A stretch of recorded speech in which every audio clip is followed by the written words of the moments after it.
guys, this is a short video of the vendor who is selling Butchi, a street food here in the Philippines. Butchi is a part of a chicken intestine. They clean it well and put seasoning to make it tasty. This is my favorite street food here in Sogod. This is so crunchy and delicious.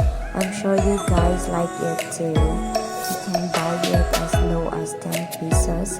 Very affordable